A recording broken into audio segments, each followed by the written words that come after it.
ನಮಸ್ತೆ, SRK news ವಾಹಿನಿಗೆ ಸ್ವಾಗತ.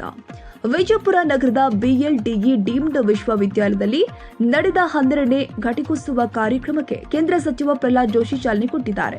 ಇದೇ ಸಂದರ್ಭದಲ್ಲಿ ಮಾತನಾಡಿದ ಅವರು, ಭಾರತದಲ್ಲಿ ಹೇರಳವಾದ ಪ್ರಾಕೃತಿಕ ಮತ್ತು ಮಾನವ ಸಂಪನ್ಮೂಲವಿದೆ. ಯುವಕರು ದೇಶದ ಅಭಿವೃದ್ಧಿಗೆ ಗಣನೀಯ ಕೊಡುಗೆ ಕೊಡುತ್ತಿದ್ದಾರೆ. ನಮ್ಮ ದೇಶದಲ್ಲಿ ಮೂಲಭೂತ ಸೌಕರ್ಯಗಳು ಹೆಚ್ಚಾಗ್ತಾ ಇರುವ ಪರಿಣಾಮ ಇಲ್ಲಿಗೆ ಹೂಡಿಕೆ ಮಾಡಲು ವಿದೇಶಿಗರು ಉಳಿದ ದೇಶಕ್ಕಿಂತ ಹೆಚ್ಚಿನ ಸಂಖ್ಯೆಯಲ್ಲಿ ಆಗಮಿಸುತ್ತಿದ್ದಾರೆ. ಭಾರತ ಈಗ ಪ್ರತಿಯೊಂದು ಕ್ಷೇತ್ರದಲ್ಲಿ ಅಭಿವೃದ್ಧಿಯಾಗ್ತಾ ಇದ್ದು ಜಗತ್ತಿಗೆ ನಾನಾ ವಸ್ತುವನ್ನ ಸರಬರಾಜು ಮಾಡುವಲ್ಲಿ ಮುಂಚೂಣಿಯಲ್ಲಿ ಇದೆ ಎಂದಿದ್ದಾರೆ. ಘಟಿಕೋತ್ಸವದಲ್ಲಿ ಅಮೆರಿಕದ ಟೆಕ್ಸಾಸ್ನಲ್ಲಿ ಏಕಸ್ ಸ್ಪ್ರಿಂಗ್ ಸಂಸ್ಥೆಯ ಮುಖ್ಯಸ್ಥ ಮತ್ತು ಸಿಇಒ ಆಗಿರುವ ಅರವಿಂದ್ ಮೆಳ್ಳಿಗೇರಿ ಮತ್ತು ಬೆಂಗಳೂರಿನ ಕಿರ್ಲೋಸ್ಕರ್ ಸಿಸ್ಟಮ್ಸ್ ಪ್ರೈವೇಟ್ ಲಿಮಿಟೆಡ್ ಮುಖ್ಯಸ್ಥೆ ಮತ್ತು ಸಿಇಒ ಆಗಿರುವ ಗೀತಾಂಜಲಿ ಕಿರ್ಲೋಸ್ಕರ್ ಅವರಿಗೆ ಗೌರವ ಡಾಕ್ಟರೇಟ್ ಪ್ರದಾನ ಮಾಡಲಾಗಿದೆ.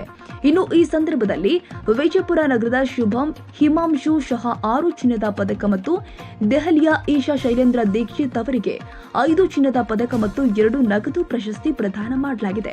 ಕಾರ್ಯಕ್ರಮದಲ್ಲಿ ವಿಧಾನ ಪರಿಷತ್ ಸದಸ್ಯ ಸುನಿಲ್ ಗೌಡ ಪಾಟೀಲ್, ವಿವಿ ಸುಮಕುಲಾಧಿಪತಿ ಡಾಕ್ಟರ್ ವೈಎಂ ಜಯರಾಜ್, ಕುಲಪತಿ ಡಾಕ್ಟರ್ ಆರ್ಎಸ್ ಮುಧೋಳ್, ಸುಮಕುಲಪತಿ ಡಾಕ್ಟರ್ ಅರುಣಾಚಮ್ ಇನಾಮದಾರ್, ಕಾಲೇಜಿನ ಪ್ರಾಚಾರ್ಯ ಡಾಕ್ಟರ್ ಅರವಿಂದ್ ಪಾಟೀಲ್ ಸೇರಿ ಇತರರು ಉಪಸ್ಥಿತರಿದ್ದರು.